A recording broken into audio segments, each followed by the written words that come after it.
Welcome back. Tonight we continue Dracula by Bram Stoker. This is episode 5, and we will read chapters 6 and 7. Previously, Jonathan Harker remained confined within Count Dracula's castle.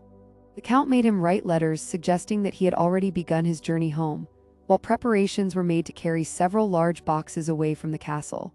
Jonathan discovered the Count resting inside one of those boxes, and understood that his chance to escape was growing smaller. As the chapter ended, he prepared to make one final attempt to find freedom and return to Mina. The story turned from Jonathan Harker's captivity in Transylvania to Mina Murray and her friend Lucy Westenra. Mina waited anxiously for news of Jonathan, while Lucy shared the happy news of her engagement to Arthur Holmwood. Dr. John Seward and Quincy Morris accepted her decision with kindness, and their friendship remained strong. Settle in, get comfortable, and let the story continue at a calm and steady pace. Chapter 6. Mina Murray's Journal. The 24th of July. Whitby. Lucy met me at the station, looking sweeter and lovelier than ever, and we drove up to the house at the Crescent in which they have rooms. This is a lovely place. The little river, the Esk, runs through a deep valley which broadens out as it comes near the harbour. A great viaduct runs across, with high piers, through which the view seems somehow farther away than it really is. The valley is beautifully green, and it is so steep that when you are on the high land on either side you look right across it, unless you are near enough to see down. The houses of the old town, the side away from us, are all red-roofed, and seem piled up one over the other anyhow, like the pictures we see of Nuremberg. Right over the town is the ruin of Whitby Abbey, which was sacked by the Danes and which is the scene of part of Marmion, where the girl was built up in the wall. It is a most noble ruin, of immense size, and full of beautiful and romantic bits. There is a legend that a white lady is seen in one of the windows. Between it and the town there is another church, the parish one, round which is a big graveyard, all full of tombstones. This is, to my mind, the nicest spot in Whitby, for it lies right over the town, and has a full view of the harbour and all up the bay to where the headland called Kettleness stretches out into the sea. It descends so steeply over the harbour that part of the bank has fallen away, and some of the graves have been destroyed. In one place, part of the stonework of the graves stretches out over the sandy pathway far below. There are walks with seats beside them through the churchyard, and people go and sit there all day long looking at the beautiful view and enjoying the breeze. I shall come and sit here very often myself and work. Indeed, I am writing now with my book on my knee and listening to the talk of 3 old men who are sitting beside me. They seem to do nothing all day but sit up here and talk. The harbour lies below me, with on the far side one long granite wall stretching out into the sea, with a curve outwards at the end of it, in the middle of which is a lighthouse. A heavy sea wall runs along outside of it. On the near side, the sea wall makes an elbow crooked inversely, and its end too has a lighthouse. Between the 2 piers there is a narrow opening into the harbour, which then suddenly widens. It is nice at high tide, but when the tide is out it shoals away to nothing, and there is merely the stream of the Esk, running between banks of sand with rocks here and there. Outside the harbour on this side there rises for about half a mile a great reef, the sharp edge of which runs straight out from behind the south lighthouse. At the end of it is a buoy with a bell, which swings in bad weather and sends in a mournful sound on the wind. They have a legend here that when a ship is lost, bells are heard out at sea. I must ask the old man about this. He is coming this way. He is a funny old man. He must be awfully old, for his face is all gnarled and twisted like the bark of a tree. He tells me that he is nearly 100, and that he was a sailor in the Greenland fishing fleet when Waterloo was fought. He is, I am afraid, a very skeptical person, for when I asked him about the bells at sea and the white lady at the Abbey, he said very brusquely, "I wouldn't fash Maisel about them, miss. Them things be all wore out. Mind, I don't say they never was, but I do say that they wasn't in my time. They be all very well for cummers and trippers and the like, but not for a nice young lady like you. Them feet folks from York and Leeds that be always eatin' cured herrins and drinkin' tea and lookin' out to buy cheap jet would creed aught. I wonder Maisel who'd be bothered tellin' lies to them, even the newspapers, which is full of fool talk." I thought he would be a good person to learn interesting things from, so I asked him if he would mind telling me something about whale fishing in the old days. He was just settling himself to begin when the clock struck 6, whereupon he labored to get up and said, "I must gang Agianwards home now, miss. My granddaughter doesn't like to be kept waitin' when the tea is ready, for it takes me time to crammel aboon the grees, for there be a many of 'em. And, miss, I lack belly timber sarely by the clock." He hobbled away, and I could see him hurrying as well as he could down the steps. The steps are a great feature of the place. They lead from the town up to the church. There are hundreds of them, I do not know how many, and they wind up in a delicate curve. The slope is so gentle that a horse could easily walk up and down them. I think they must originally have had something to do with the Abbey. I shall go home too. Lucy went out visiting with her mother, and as they were only duty calls, I did not go. They will be home by the 1st of August. I came up here an hour ago with Lucy, and we had a most interesting talk with my old friend and the 2 others who always come and join him. He is evidently the Sir Oracle of them, and I should think must have been in his time a most dictatorial person. He will not admit anything and downfaces everybody. If he can't out-argue them, he bullies them, and then takes their silence for agreement with his views. Lucy was looking sweetly pretty in her white lawn frock. She has got a beautiful color since she has been here. I noticed that the old men did not lose any time in coming up and sitting near her when we sat down. She is so sweet with old people. I think they all fell in love with her on the spot. Even my old man succumbed and did not contradict her, but gave me double share instead. I got him on the subject of the legends, and he went off at once into a sort of sermon. I must try to remember it and put it down. It be all fool talk, lock, stock, and barrel. That's what it be and nowt else. These bands and wafts and bow ghosts and barguests and bogles and all anent them is only fit to set bairns and dizzy women a belderin. They be nowt but air blebs. They and all grims and signs and warnin' be all invented by parsons and ilsome buke bodies and railway touters to skeer and scunner halflins, and to get folks to do something that they don't other incline to. It makes me ireful to think o' them. Why, it's them that, not content with printin' lies on paper and preachin' them out of pulpits, does want to be cuttin' them on the tombsteans. Look here all round you and whate'er ye will, all them steens, holdin' up their heads as well as they can out of their pride, is it can't, simply tumblin' down with the weight o' the lies wrote on them. Here lies the body, or sacred to the memory, wrote on all of them, and yet in nigh half of them there beant no bodies at all. And the memories of them beant cared a pinch of snuff about, much less sacred. Lies all of them nothin' but lies of one kind or another. My gog, but it'll be a queer scouterment at the day of judgment when they come tumblin' up here in their death sarks, all juped together and tryin' to drag their tombsteans with them to prove how good they was.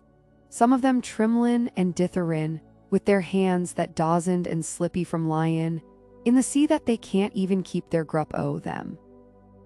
I could see from the old fellow's self-satisfied air and the way in which he looked round for the approval of his cronies that he was showing off. So I put in a word to keep him going. "Oh, Mr. Swales, you can't be serious. Surely these tombstones are not all wrong."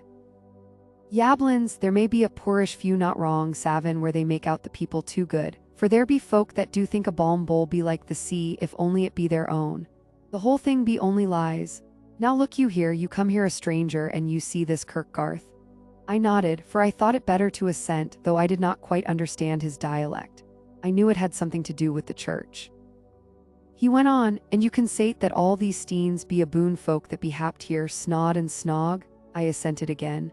"Then that be just where the lie comes in. Why, there be scores of these lay beds that be tomb as old Dunn's back a box on Friday night." He nudged one of his companions and they all laughed. "In my gog, how could they be otherwise? Look at that one, the aftest abaft the beer bank, read it." I went over and read.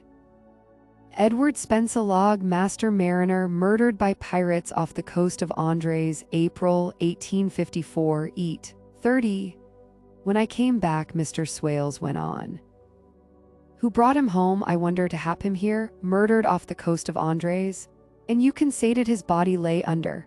Why, I could name ye a dozen whose bones lie in the Greenland seas above," he pointed northwards, "or where the currents may have drifted them. There be the steens around ye. Ye can, with your young eyes, read the small print of the lies from here. This Braithwaite Lowry, I knew his father, lost in the lively off Greenland in 20. Or Andrew Woodhouse, drowned in the same seas in 1777. Or John Paxton, drowned off Cape Farewell a year later. Or old John Rawlings, whose grandfather sailed with me, drowned in the Gulf of Finland in 50. Do you think that all these men will have to make a rush to Whitby when the trumpet sounds? I have me antherems aboot it. I tell you that when they got here they'd be jomlin and jostlin one another that way that it 'ud be like a fight up on the ice in the old days, when we'd be at one another from daylight to dark, and tryin' to tie up our cuts by the light of the aurora borealis. This was evidently local pleasantry, for the old man cackled over it, and his cronies joined in with gusto. But, I said, surely you are not quite correct, for you start on the assumption that all the poor people or their spirits will have to take their tombstones with them on the day of judgment. Do you think that will be really necessary? Well, what else be they tombstones for? Answer me that, miss. To please their relatives, I suppose. To please their relatives, you suppose. This he said with intense scorn. How will it pleasure their relatives to know that lies is wrote over them, and that everybody in the place knows that they be lies? He pointed to a stone at our feet which had been laid down as a slab on which the seat was rested, close to the edge of the cliff. Read the lines on that Thrufstian, he said.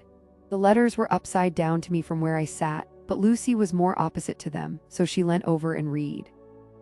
Sacred to the memory of George Cannon, who died, in the hope of a glorious resurrection, on July 29, 1873, falling from the rocks at Kettleness. This tomb is erected by his sorrowing mother to her dearly beloved son. He was the only son of his mother, and she was a widow. Really, Mr. Swales, I don't see anything very funny in that. She spoke her comment very gravely and somewhat severely. Ye don't see aught funny? Ha ha, but that's because ye don't gom the sorrowin'. Mother was a hell cat that hated him because he was acroaked. A regular lamiter he was, and he hated her so that he committed suicide in order that she mightn't get an insurance she put on his life. He blew nigh the top of his head off with an old musket that they had for scarin' the crows with. 'Twarn't for crows then, for it brought the clegs and the doups to him. That's the way he fell off the rocks. And as to hopes of a glorious resurrection, I've often heard him say Maisel that he hoped he'd go to hell, for his mother was so pious that she'd be sure to go to heaven, and he didn't want to addle where she was. Now isn't that Steen at any rate? He hammered it with his stick as he spoke. A pack of lies? And won't it make Gabriel keckle when Geordie comes pantin' up the grease with the tombstone balanced on his hump, and asks it to be took as evidence? I did not know what to say, but Lucy turned the conversation as she said, rising up. Oh, why did you tell us of this? It is my favorite seat and I cannot leave it, and now I find I must go on sitting over the grave of a suicide. That won't harm ye, my pretty, and it may make poor Geordie gladsome to have so trim a lass sittin' on his lap. That won't hurt ye. Why, I've sat here off and on for nigh 20 years past, and it hasn't done me no harm. Don't ye fash about them as lies under ye, or that doesn't lie there either. It'll be time for ye to be getting scart when ye see the tombstones all run away with, and the place as bare as a stubble field. There's the clock, and I must gang. My service to ye, ladies. And off he hobbled. Lucy and I sat a while, and it was all so beautiful before us that we took hands as we sat, and she told me all over again about Arthur and their coming marriage. That made me just a little heartsick, for I haven't heard from Jonathan for a whole month. The same day, I came up here alone, for I am very sad. There was no letter for me. I hope there cannot be anything the matter with Jonathan. The clock has just struck 9. I see the lights scattered all over the town, sometimes in rows where the streets are, and sometimes singly. They run right up the Esk and die away in the curve of the valley. To my left the view is cut off by a black line of roof of the old house next the Abbey. The sheep and lambs are bleating in the fields away behind me, and there is a clatter of a donkey's hoofs up the paved road below. The band on the pier is playing a harsh waltz in good time, and farther along the quay there is a Salvation Army meeting in a back street. Neither of the bands hears the other, but up here I hear and see them both.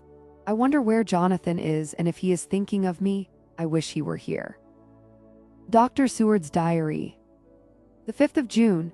The case of Renfield grows more interesting the more I get to understand the man. He has certain qualities very largely developed: selfishness, secrecy, and purpose. I wish I could get at what is the object of the latter. He seems to have some settled scheme of his own, but what it is I do not yet know. His redeeming quality is a love of animals, though indeed he has such curious turns in it that I sometimes imagine he is only abnormally cruel. His pets are of odd sorts. Just now his hobby is catching flies. He has at present such a quantity that I have had myself to expostulate. To my astonishment, he did not break out into a fury as I expected, but took the matter in simple seriousness. He thought for a moment and then said, "May I have 3 days? I shall clear them away." Of course, I said that would do. I must watch him. The 18th of June. He has turned his mind now to spiders and has got several very big fellows in a box. He keeps feeding them with his flies, and the number of the latter is becoming sensibly diminished, although he has used half his food in attracting more flies from outside to his room. The 1st of July. His spiders are now becoming as great a nuisance as his flies, and today I told him that he must reduce their number. He looked very sad at this, but then agreed. While I was with him, he caught a large fly and swallowed it before I could stop him. The act was deeply unsettling, and I spoke to him firmly about it. I scolded him for it, but he argued quietly that it was very good and very wholesome, that it was life, strong life, and gave life to him. This gave me an idea, or the rudiment of one. I must watch how he gets rid of his spiders. He has evidently some deep problem in his mind, for he keeps a little notebook in which he is always jotting down something. Whole pages of it are filled with masses of figures, generally single numbers added up in batches, and then the totals added in batches again, as though he was focusing some account, as the auditors put it. The 8th of July. There is a method in his madness, and the rudimentary idea in my mind is growing. It will be a whole idea soon, and then, oh, unconscious cerebration, you will have to give the wall to your conscious brother.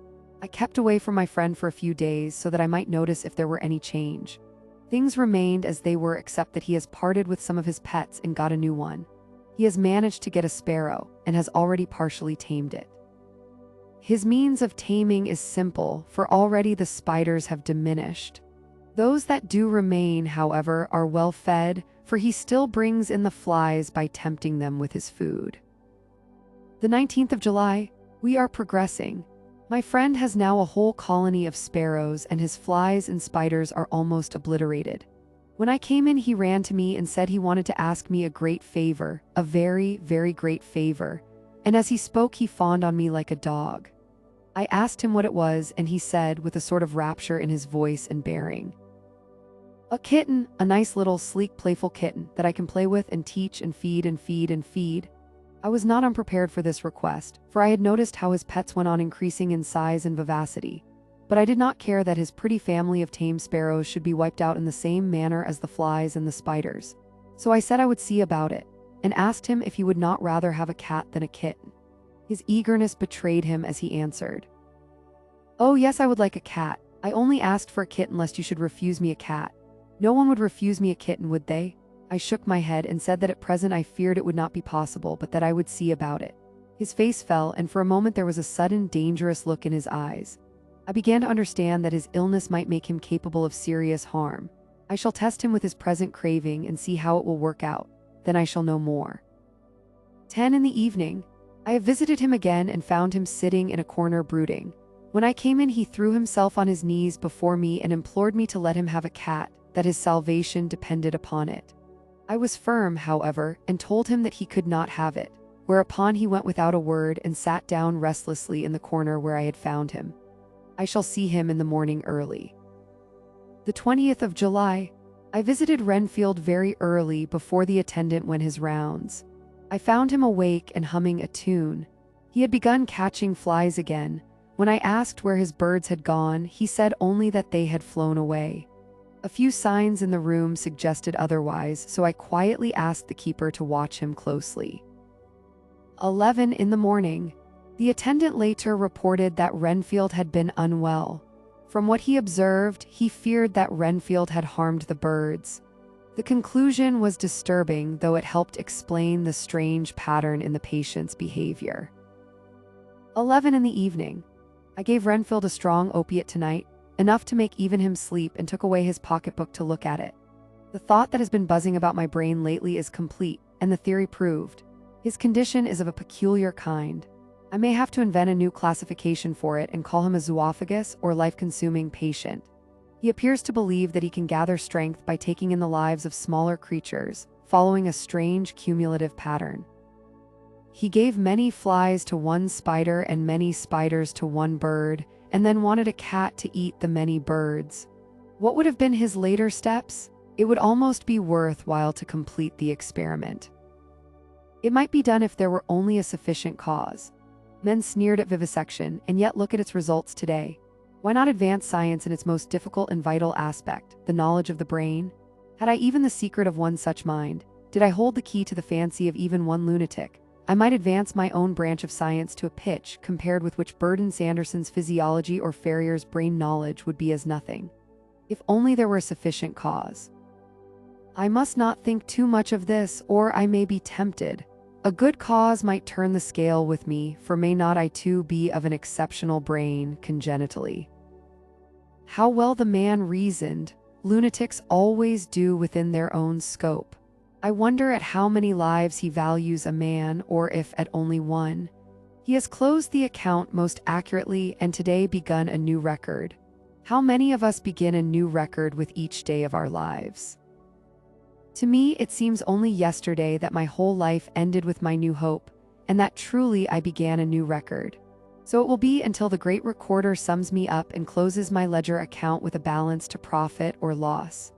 Oh, Lucy, Lucy, I cannot be angry with you, nor can I be angry with my friend whose happiness is yours, but I must only wait on hopeless and work. Work, work. If I only could have as strong a cause as my poor mad friend there, a good, unselfish cause to make me work, that would be indeed happiness. Mina Murray's Journal. The 26th of July. I am anxious, and it soothes me to express myself here. It is like whispering to oneself and listening at the same time. And there is also something about the shorthand symbols that makes it different from writing. I am unhappy about Lucy and about Jonathan. I had not heard from Jonathan for some time and was very concerned, but yesterday dear Mr. Hawkins, who is always so kind, sent me a letter from him. I had written asking him if he had heard, and he said the enclosed had just been received. It is only a line dated from Castle Dracula and says that he is just starting for home. That is not like Jonathan. I do not understand it, and it makes me uneasy. Then too, Lucy, although she is so well, has lately taken to her old habit of walking in her sleep. Her mother has spoken to me about it, and we have decided that I am to lock the door of our room every night. Mrs. Westenra has got an idea that sleepwalkers always go out on roofs of houses and along the edges of cliffs, and then get suddenly awakened and fall over with a despairing cry that echoes all over the place. Poor dear, she is naturally anxious about Lucy, and she tells me that her husband, Lucy's father, had the same habit, that he would get up in the night and dress himself and go out if he were not stopped. Lucy is to be married in the autumn, and she is already planning out her dresses and how her house is to be arranged. I sympathize with her, for I do the same, only Jonathan and I will start in life in a very simple way, and shall have to try to make both ends meet. Mr. Holmwood, he is the Hun. Arthur Holmwood, only son of Lord Godalming, is coming up here very shortly, as soon as he can leave town, for his father is not very well, and I think dear Lucy is counting the moments till he comes. She wants to take him up to the seat on the churchyard cliff and show him the beauty of Whitby. I dare say it is the waiting which disturbs her. She will be all right when he arrives. The 27th of July. No news from Jonathan. I am getting quite uneasy about him, though why I should I do not know, but I do wish that he would write if it were only a single line. Lucy walks more than ever, and each night I am awakened by her moving about the room. Fortunately, the weather is so hot that she cannot get cold, but still the anxiety and the perpetually being awakened is beginning to tell on me, and I am getting nervous and wakeful myself. Thank God, Lucy's health keeps up. Mr. Holmwood has been suddenly called to ring to see his father, who has been taken seriously ill. Lucy frets at the postponement of seeing him, but it does not touch her looks. She is a trifle stouter, and her cheeks are a lovely rose pink. She has lost that anemic look which she had. I pray it will all last. The 3rd of August. Another week gone, and no news from Jonathan, not even to Mr. Hawkins, from whom I have heard. Oh, I do hope he is not ill. He surely would have written. I look at that last letter of his, but somehow it does not satisfy me. It does not read like him, and yet it is his writing. There is no mistake of that. Lucy has not walked much in her sleep the last week, but there is an odd concentration about her which I do not understand. Even in her sleep she seems to be watching me. She tries the door and, finding it locked, goes about the room searching for the key. The 6th of August. Another 3 days and no news. This suspense is getting dreadful. If I only knew where to write to or where to go to, I should feel easier. But no one has heard a word of Jonathan since that last letter. I must only pray to God for patience. Lucy is more excitable than ever, but is otherwise well. Last night was very threatening, and the fishermen say that we are in for a storm. I must try to watch it and learn the weather signs. Today is a gray day, and the sun as I write is hidden in thick clouds high over Kettleness. Everything is gray except the green grass, which seems like emerald amongst it. Gray earthy rock, gray clouds, tinged with the sunburst at the far edge, hang over the gray sea, into which the sand points stretch like gray fingers. The sea is tumbling in over the shallows and the sandy flats with a roar, muffled in the sea mists drifting inland. The horizon is lost in a gray mist. All is vastness. The clouds are piled up like giant rocks, and there is a brool over the sea that sounds like some presage of doom. Dark figures are on the beach here and there, sometimes half shrouded in the mist, and seem men like trees walking. The fishing boats are racing for home, and rise and dip in the ground, swell as they sweep into the harbor, bending to the scuppers. Here comes old Mr. Swales. He is making straight for me, and I can see by the way he lifts his hat that he wants to talk. I have been quite touched by the change in the poor old man. When he sat down beside me, he said in a very gentle way, "I want to say something to you, miss."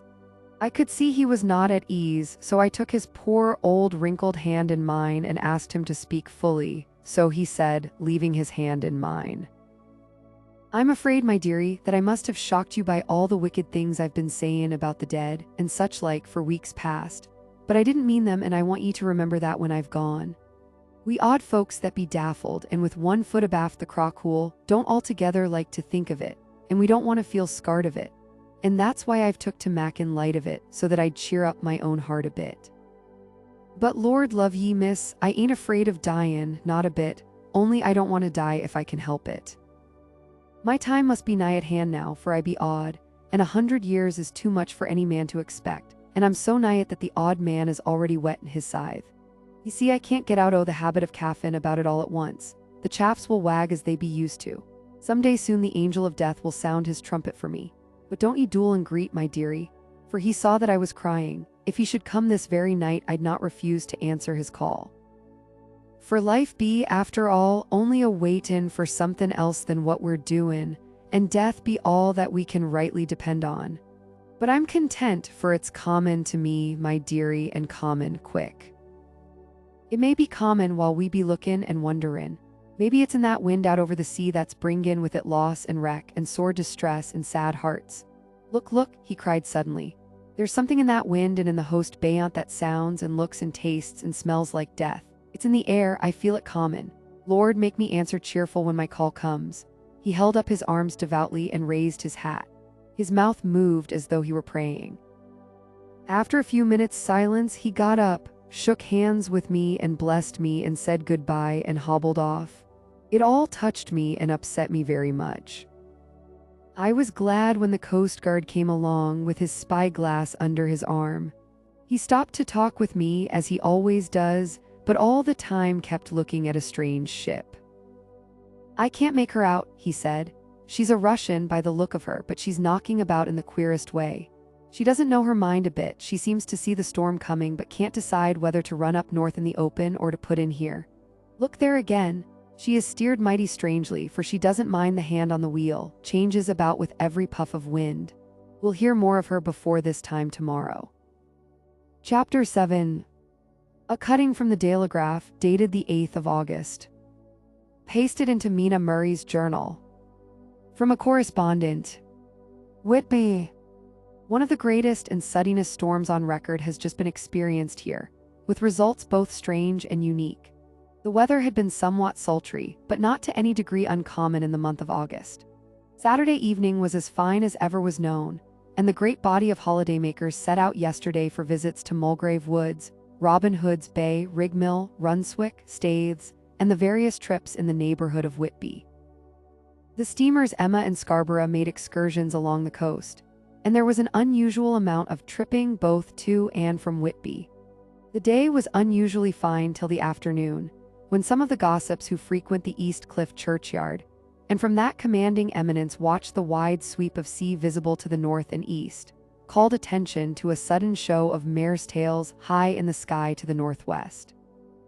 The wind was then blowing from the southwest in the mild degree which in barometrical language is ranked number 2, light breeze. The Coast Guard on duty at once made report, and one old fisherman, who for more than half a century has kept watch on weather signs from the East Cliff, foretold in an emphatic manner the coming of a sudden storm. The approach of sunset was so very beautiful, so grand in its masses of splendidly colored clouds, that there was quite an assemblage on the walk along the cliff in the old churchyard to enjoy the beauty. Before the sun dipped below the black mass of Kettleness, standing boldly athwart the western sky, its downward way was marked by myriad clouds of every sunset color, flame, purple, pink, green, violet, and all the tints of gold, with here and there masses not large but seemingly of absolute blackness in all sorts of shapes as well outlined as colossal silhouettes. The experience was not lost on the painters, and doubtless some of the sketches of the prelude to the great storm will grace the RA and RI walls in May next.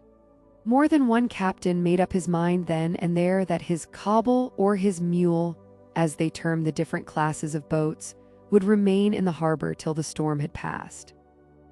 The wind fell away entirely during the evening, and at midnight there was a dead calm, a sultry heat, and that prevailing intensity which on the approach of thunder affects persons of a sensitive nature. There were but few lights in sight at sea, for even the coasting steamers, which usually hug the shore so closely, kept well to seaward, and but few fishing boats were in sight. The only sail noticeable was a foreign schooner with all sails set, which was seemingly going westwards.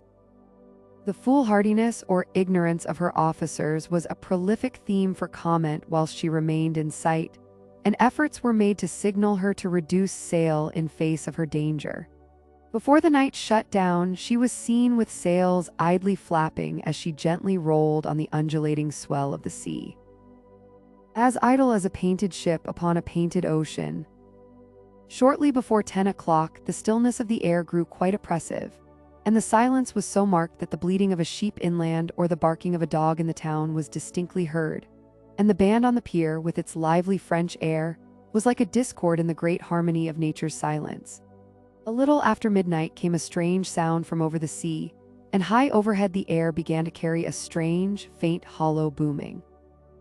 Then without warning the tempest broke, with a rapidity which at the time seemed incredible, and even afterwards is impossible to realize. The whole aspect of nature at once became convulsed. The waves rose in growing fury, each overtopping its fellow, till in a very few minutes the lately glassy sea was like a roaring and devouring monster. White-crested waves beat madly on the level sands and rushed up the shelving cliffs, others broke over the piers, and with their spume swept the lanthorns of the lighthouses which rise from the end of either pier of Whitby harbour. The wind roared like thunder, and blew with such force that it was with difficulty that even strong men kept their feet, or clung with grim clasp to the iron stanchions. It was found necessary to clear the entire piers from the mass of onlookers, or else the fatalities of the night would have been increased manifold. To add to the difficulties and dangers of the time, masses of sea fog came drifting inland, white, wet clouds, which swept by in ghostly fashion, so dank and damp, and cold that it needed but little effort of imagination to think that the spirits of those lost at sea were touching their living brethren with the clammy hands of death, and many a one shuddered as the wreaths of sea mist swept by. At times the mist cleared, and the sea for some distance could be seen in the glare of the lightning, which now came thick and fast, followed by such sudden peals of thunder that the whole sky overhead seemed trembling under the shock of the footsteps of the storm. Some of the scenes thus revealed were of immeasurable grandeur and of absorbing interest. The sea, running mountains high, threw skywards with each wave mighty masses of white foam, which the tempest seemed to snatch at and whirl away into space. Here and there a fishing boat with a rag of sail, running madly for shelter before the blast. Now and again the white wings of a storm-tossed sea-bird. On the summit of the east cliff the new searchlight was ready for experiment, but had not yet been tried. The officers in charge of it got it into working order, and in the pauses of the inrushing mist swept with it the surface of the sea. Once or twice its service was most effective, as when a fishing boat, with gunwale under water, rushed into the harbor, able, by the guidance of the sheltering light, to avoid the danger of dashing against the piers. As each boat achieved the safety of the port there was a shout of joy from the mass of people on shore, a shout which for a moment seemed to cleave the gale, and was then swept away in its rush. Before long the searchlight discovered some distance away a schooner with all sails set, apparently the same vessel which had been noticed earlier in the evening. The wind had by this time backed to the east, and there was a shudder amongst the watchers on the cliff as they realized the terrible danger in which she now was. Between her and the port lay the great flat reef on which so many good ships have from time to time suffered, and with the wind blowing from its present quarter, it would be quite impossible that she should fetch the entrance of the harbor. It was now nearly the hour of high tide, but the waves were so great that in their troughs the shallows of the shore were almost visible, and the schooner, with all sails set, was rushing with such speed that, in the words of one old salt, she must fetch up somewhere if it was only in hell.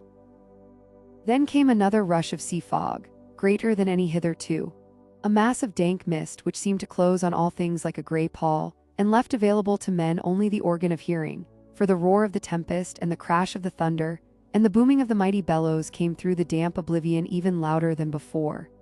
The rays of the searchlight were kept fixed on the harbor mouth across the east pier, where the shock was expected, and men waited breathless. The wind suddenly shifted to the northeast, and the remnant of the sea fog melted in the blast. And then Mirabal Dictu, between the piers, leaping from wave to wave as it rushed at headlong speed, swept the strange schooner before the blast with all sail set and gained the safety of the harbor. The searchlight followed her, and a shudder ran through all who saw her, for a silent figure was fastened to the helm, moving gently with each motion of the ship. No other form could be seen on deck at all. A great awe came on all as they realized that the ship, as if by a miracle, had found the harbor, with no living hand guiding her. However, all took place more quickly than it takes to write these words. The schooner paused not, but rushing across the harbor, pitched herself on that accumulation of sand and gravel washed by many tides and many storms into the southeast corner of the pier, jutting under the east cliff, known locally as Tate Hill Pier. There was of course a considerable concussion as the vessel drove up on the sand heap. Every spar, rope, and stay was strained, and some of the top hamper came crashing down. But strangest of all, the very instant the shore was touched, an immense dog sprang up on deck from below, as if shot up by the concussion, and running forward jumped from the bow onto the sand. Making straight for the steep cliff, where the churchyard hangs over the laneway to the east pier so steeply that some of the flat tombstones, thruffsteins or through stones, as they call them in the Whitby vernacular, actually project over where the sustaining cliff has fallen away, it disappeared in the darkness, which seemed intensified just beyond the focus of the searchlight. It so happened that there was no one at the moment on Tate Hill Pier, as all those whose houses are in close proximity were either in bed or were out on the heights above. Thus the Coast Guard on duty on the eastern side of the harbor, who at once ran down to the little pier, was the first to climb on board. The men working the searchlight, after scouring the entrance of the harbor without seeing anything, then turned the light on the derelict and kept it there. The Coast Guard ran aft, and when he came beside the wheel, bent over to examine it and recoiled at once as though under some sudden emotion. This seemed to pique the general curiosity, and quite a number of people began to run. It is a good way round from the West Cliff by the drawbridge to Tate Hill Pier, but your correspondent is a fairly good runner and came well ahead of the crowd. When I arrived, however, I found already assembled on the pier a crowd, whom the Coast Guard and police refused to allow to come on board. By the courtesy of the chief boatman, I was, as your correspondent, permitted to climb on deck, and was one of a small group who saw that dead seaman whilst actually lashed to the wheel. It was no wonder that the Coast Guard was surprised, or even awed, for not often can such a sight have been seen. The man was simply fastened by his hands, tied one over the other to a spoke of the wheel. Between the inner hand and the wood was a crucifix, the set of beads on which it was fastened being around both wrists and wheel, and all kept fast by the binding cords. The poor fellow may have been seated at one time, but the flapping and buffeting of the sails had worked through the rudder of the wheel and dragged him to and fro, so that the cords with which he was tied had cut the flesh to the bone. Accurate note was made of the state of things, and a doctor, Surgeon J. M. Caffin of 33 East Elliott Place, who came immediately after me, declared, after making examination, that the man must have been dead for quite 2 days. In his pocket was a bottle carefully corked, empty save for a little roll of paper, which proved to be the addendum to the log. The Coast Guard said the man must have tied up his own hands, fastening the knots with his teeth. The fact that a Coast Guard was the first on board may save some complications, later on, in the Admiralty Court, for the Coast Guards cannot claim the salvage, which is the right of the first civilian entering on a derelict. Already, however, the legal tongues are wagging, and one young law student is loudly asserting that the rights of the owner are already completely sacrificed, his property being held in contravention of the statutes of mortmain, since the tiller, as emblemship, if not proof, of delegated possession, is held in a dead hand. It is needless to say that the dead steersman has been reverently removed from the place where he held his honorable watch and ward till death, a steadfastness as noble as that of the young Casabianca, and placed in the mortuary to await inquest. Already the sudden storm is passing, and its fierceness is abating. The crowds are scattering homewards, and the sky is beginning to redden over the Yorkshire wolds. I shall send, in time for your next issue, further details of the derelict ship which found her way so miraculously into harbour in the storm. Whitby. The 9th of August. The sequel to the strange arrival of the derelict in the storm last night is almost more startling than the thing itself. It turns out that the schooner is a Russian from Varna, and is called the Demeter. She is almost entirely in ballast of silver sand, with only a small amount of cargo, a number of great wooden boxes filled with mold. This cargo was consigned to a Whitby solicitor, Mr. S. F. Billington, of 7, the Crescent, who this morning went aboard and formally took possession of the goods consigned to him. The Russian consul, too, acting for the charter party, took formal possession of the ship, and paid all harbour dues, etc. Nothing is talked about here today except the strange coincidence.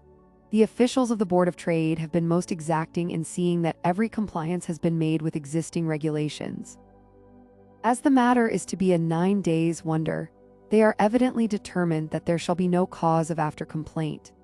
A good deal of interest was abroad concerning the dog which landed when the ship struck, and more than a few of the members of the SPCA, which is very strong in Whitby, have tried to befriend the animal. To the general disappointment, however, it was not to be found. It seems to have disappeared entirely from the town. It may be that it was frightened and made its way onto the moors, where it is still hiding in terror. There are some who look with dread on such a possibility, lest later on it should in itself become a danger, for it is evidently a fierce brute. Early this morning a large dog, a half-bred mastiff, belonging to a coal merchant close to Tate Hill Pier, was found dead in the roadway opposite its master's yard.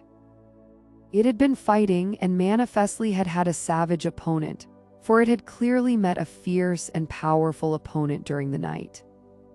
Later, by the kindness of the Board of Trade Inspector, I have been permitted to look over the log book of the Demeter, which was in order up to within 3 days, but contained nothing of special interest except as to facts of missing men.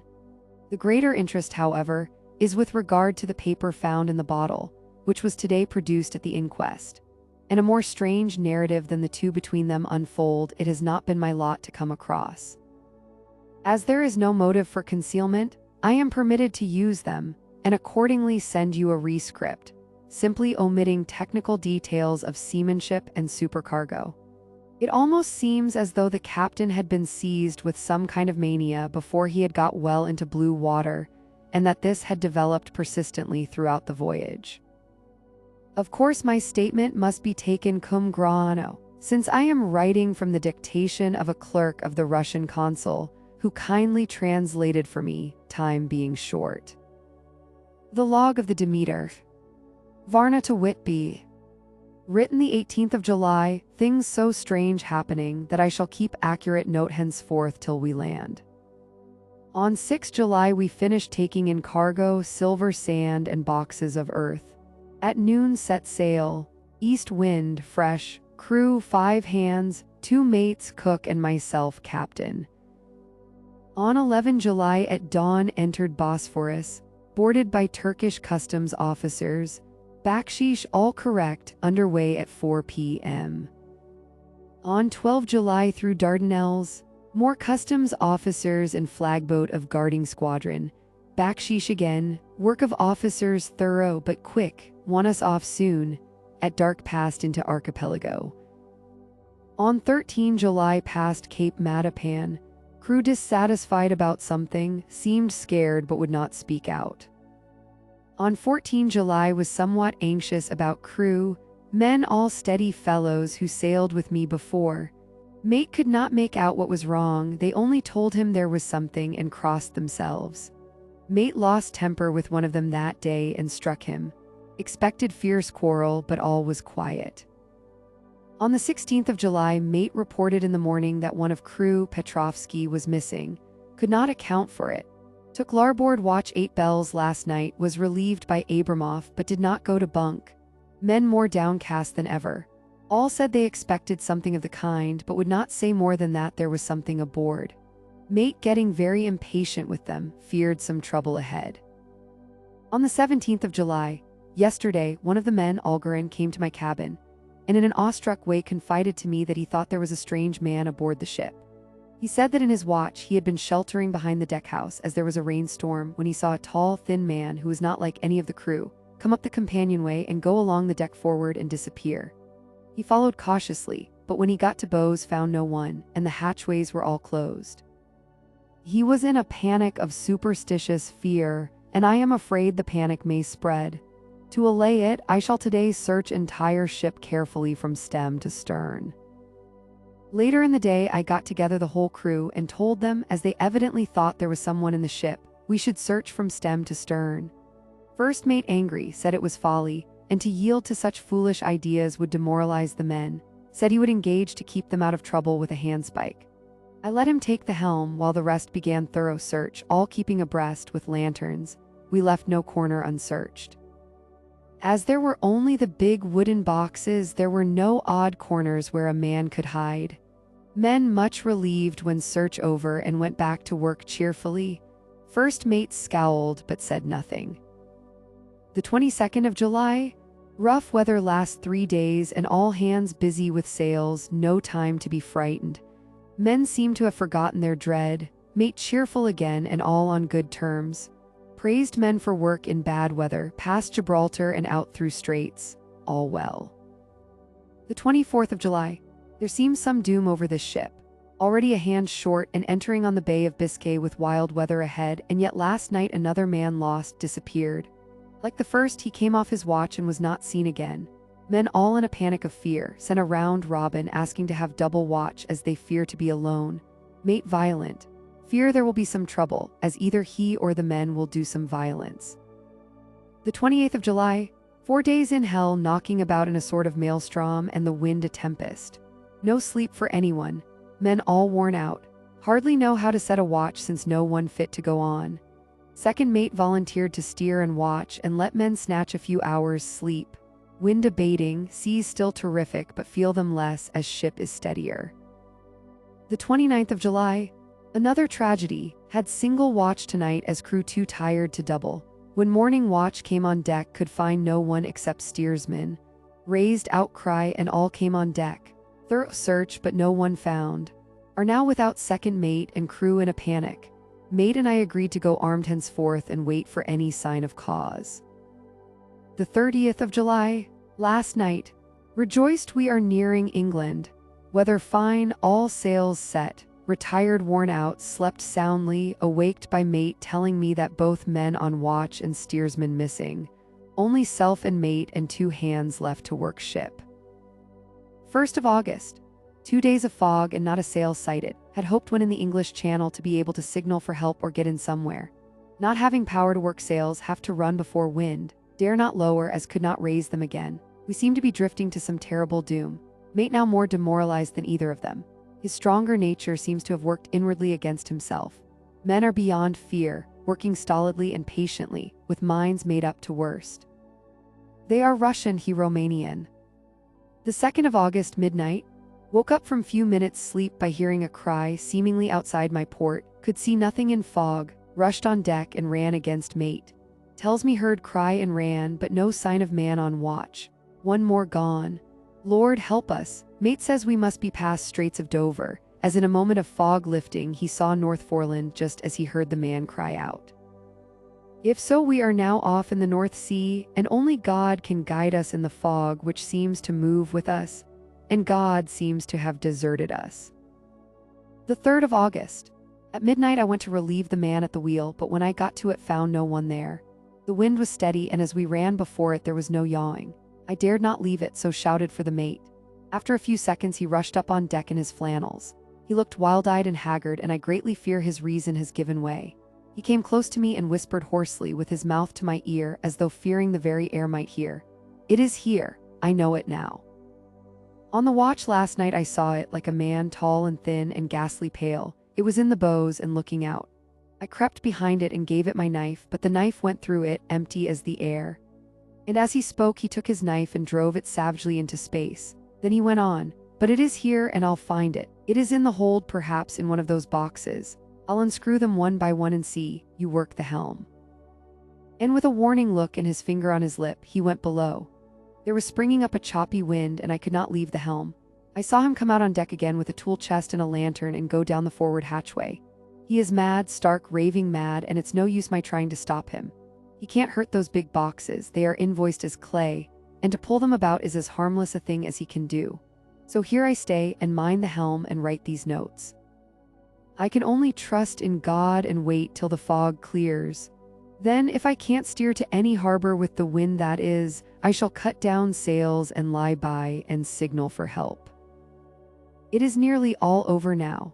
Just as I was beginning to hope that the mate would come out calmer, for I heard him knocking away at something in the hold and work is good for him, there came up the hatchway a sudden startled scream which filled me with dread, and up on the deck he came as if shot from a gun, wild with fear and scarcely himself. Save me, he cried, and then looked round on the blanket of fog. His horror turned to despair, and in a steady voice he said, "You had better come too, Captain, before it is too late. He is there. I know the secret now. The sea will save me from him, and it is all that is left." Before I could reach him, he vanished into the fog and the sea. I was left alone, wondering what secret had frightened the crew and what had become of each man in turn. God help me, how am I to account for all these horrors when I get to port? When I get to port, will that ever be? The 4th of August.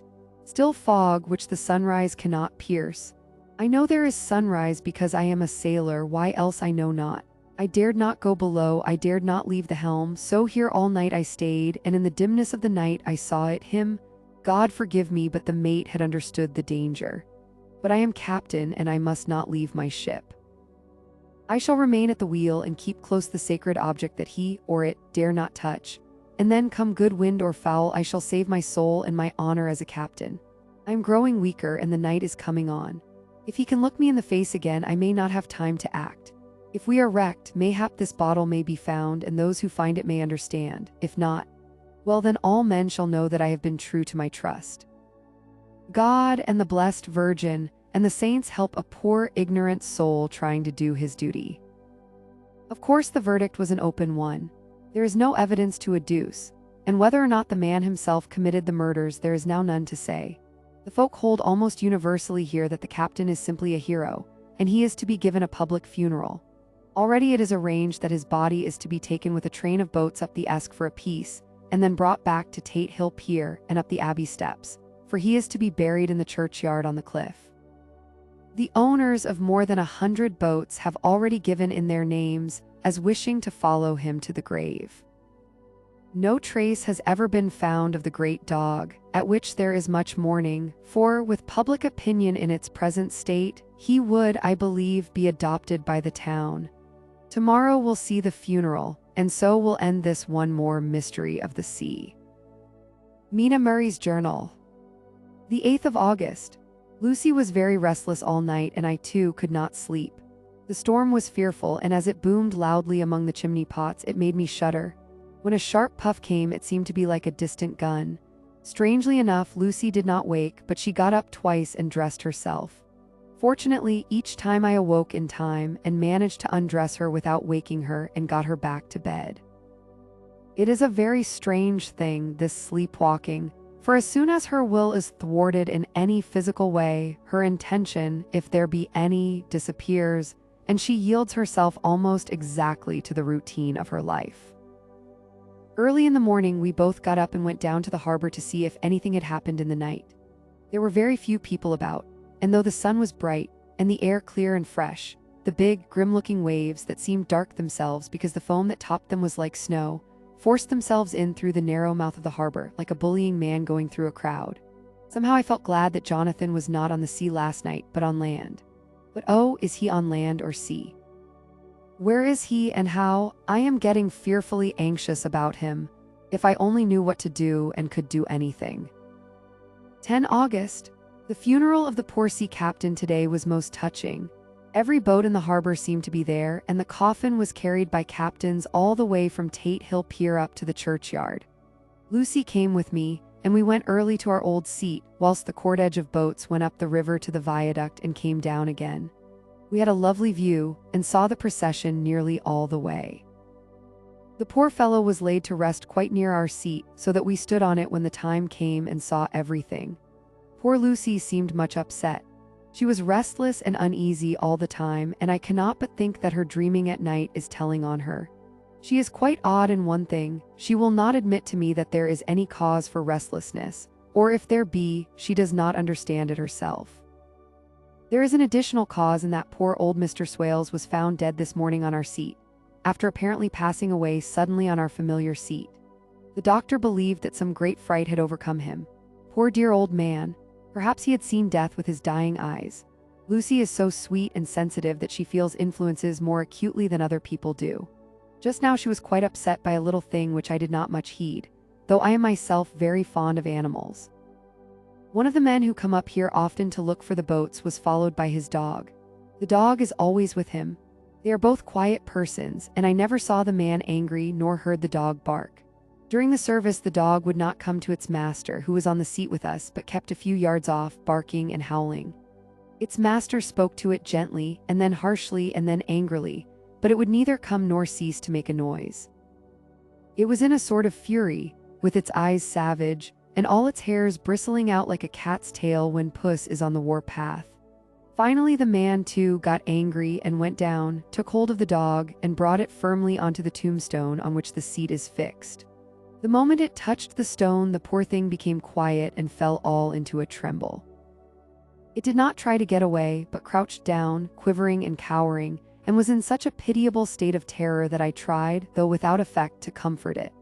Lucy was full of pity, too, but she did not attempt to touch the dog, but looked at it in an agonized sort of way. I greatly fear that she is of too supersensitive a nature to go through the world without trouble. She will be dreaming of this tonight, I am sure. The whole agglomeration of things.